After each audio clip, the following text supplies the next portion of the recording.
Have you ever thought of how you would be if you were not born in your parents' home? The same you, with the same genes. How would you be if born in Kuala Lumpur, Malaysia? How would you be if you were born in Moscow, in Lima, in Melbourne?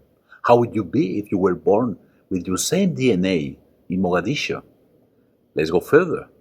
Imagine you were born in Barcelona and at the same time you were born in Kuala Lumpur. There are two individuals, physically alike on Earth. Would you grow equally? Can you picture this encounter of the you born and grown up in Catalonia and the you born and grown up in Malaysia when you turn 20 in 2025? Would you have the same interests, the same opinions, the same values? Let me answer these questions for you. No, you would not. It would be two individuals of you with the same DNA, but a totally different mindset. Do you know why? Because we are the product of our context.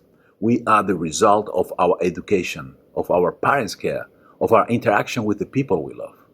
We are the result of the activities we do, the books we read, the movies we watch, the games we play, the conversations we have, and the experiences we live.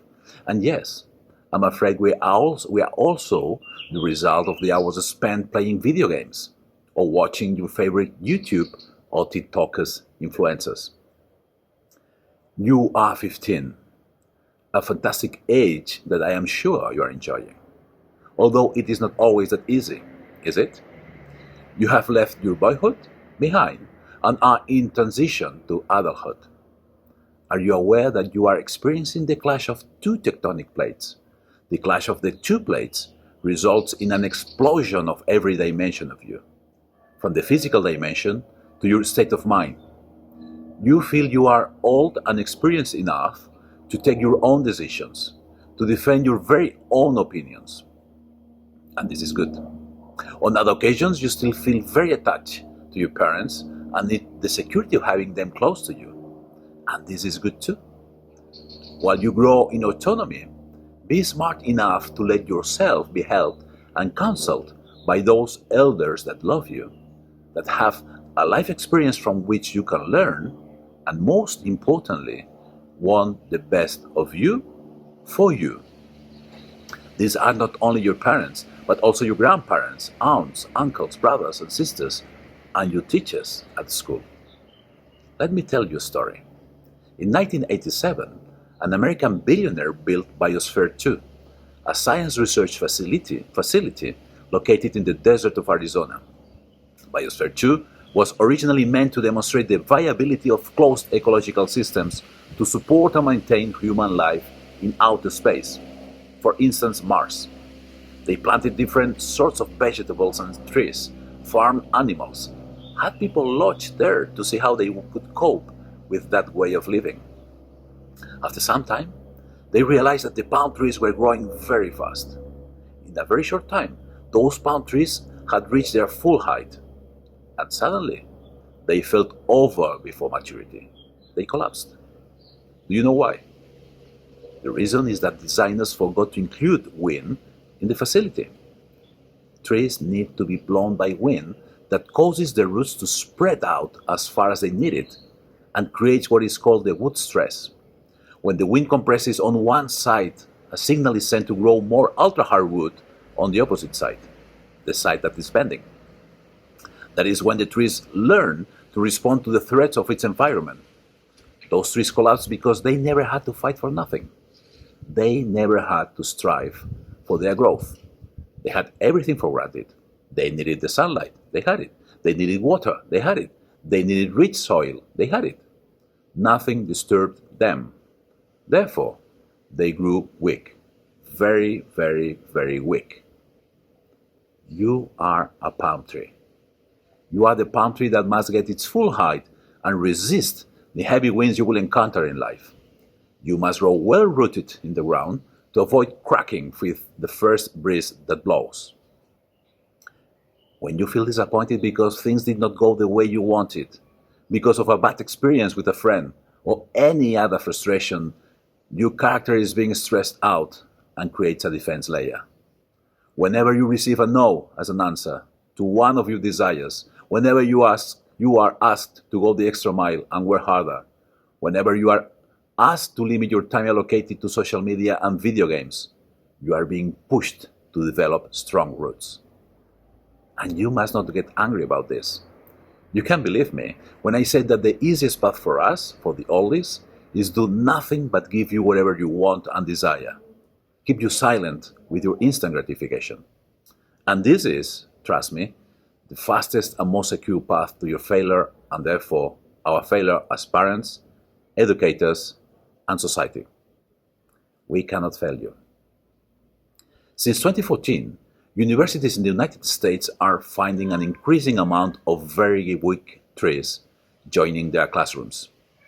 A significant portion of kids are showing an unprecedented fragility, a lack of autonomy, anxiety disorder, eating disorder, or depression. Disorders in boys grow, but in girls skyrocket. Now, 1 in 5 girls in the US have suffered depression, anxiety, or eating disorder. This is serious. It is the result of a combination of multiple factors, and I want to outstand 2 of them: the parents' overprotection and social media. The parents' overprotection.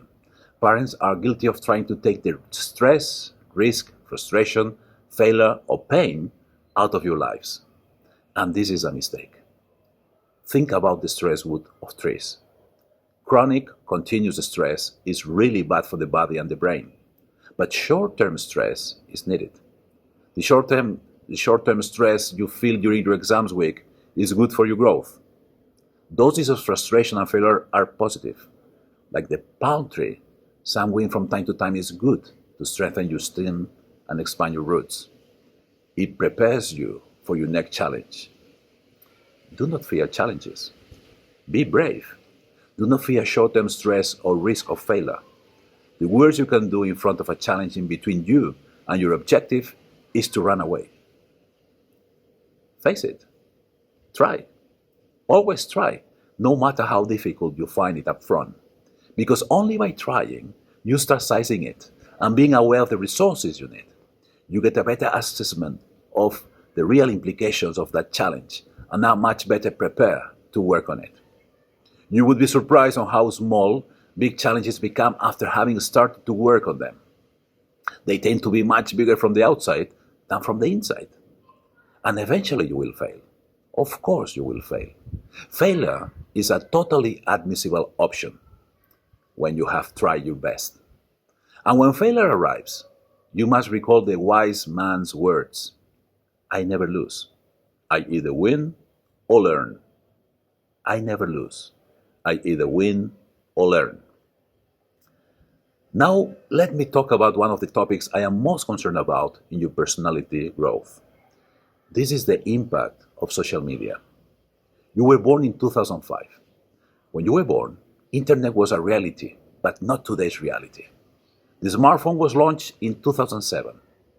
You are the last baby generation that did not grow up with a smartphone or a tablet in their hands from the cradle. Facebook went out of universities in 2007. Instagram was created in 2010, just 10 years ago. 10 years are 2/3 of your lifetime, but 10 years are nothing in human history. We are just learning. We are just learning about the implications this digital life is having and will have on us as individuals and society. As any human creation, there is always a flip side, the yin and yang, the good and the bad.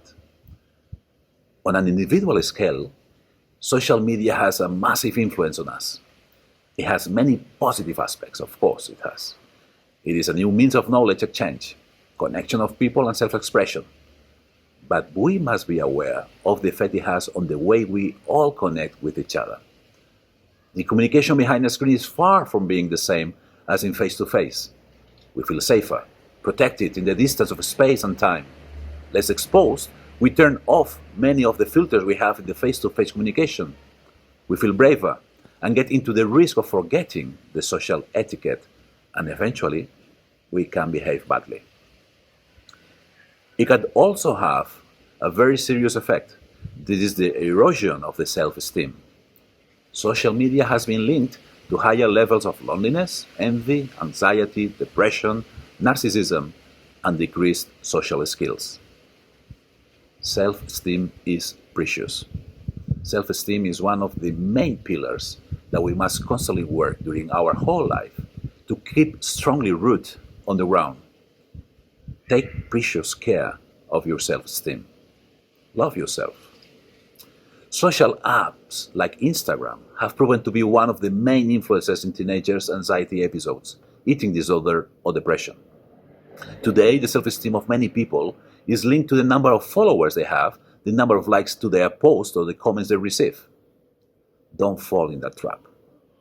Else, it is also proven that people tend to post what is their ideal life. There is a willingness to create fake idealized perceptions. And we know we are living in a world of the image. We live in a world where perception is the reality.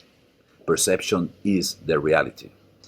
We take conclusions from what we see and do not spend the time to deep dive and get the needed insights to understand our reality. In other words, we judge the book by the cover. And this can lead to very wrong conclusions. Be careful with what you post on social media. Always take the safe side. You never know what other people can do with your photo, the information you share, or your location.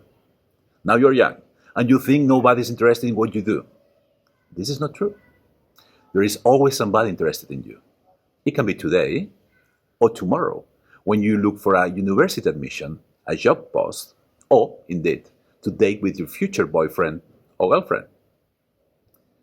If you want to understand how big and serious this game is, you can compare the value of technology giant companies to the richness a country creates. Do you see how much money these companies are valued? Apple could buy the Netherlands. Facebook could buy Argentina. Amazon, several countries in Latin America. Or Google, more than 30 countries in Africa. There is an internet saying that says, if you get a service for free, then the product is you. All internet platforms have an objective: your attention, our attention. YouTube, Facebook, Instagram, TikTok do not want your money. They want your time. They want our time. They fight for our attention because there is a third party, an announcer, that wants to sell something to you. Fortnite fans want you to watch the advertisements. They want you to become fans of them and finally spend some money buying their products.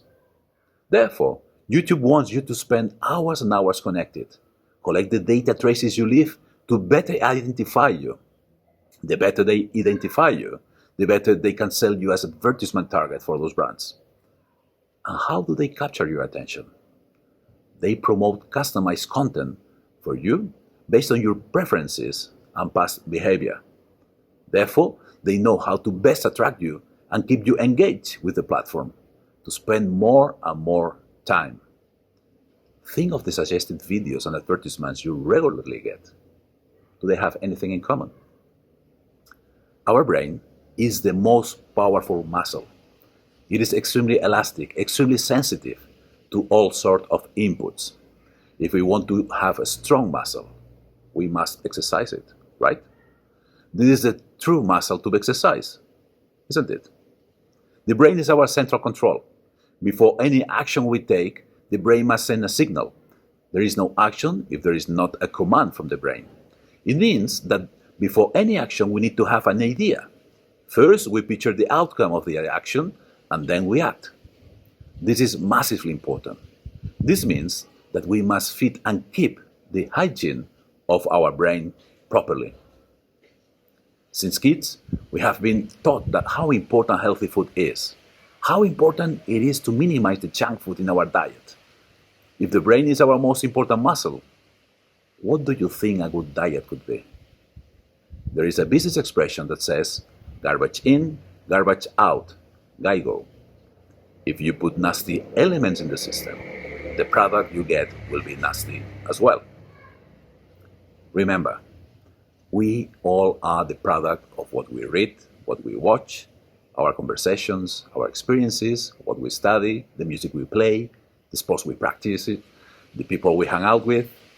We are the product of what we devote our time to and with whom. This is why it is so important that you educate your criteria on how you spend your time. What you do with your time today is forming your future you. Now, time to travel. I invite you to travel 5 years in time. Imagine you are 20 and you meet your other you born in Malaysia. What version of you like the most? Your Catalan you or your Malaysian you? I leave you with a final question. What will you do in the next 5 years to be the best possible version of you?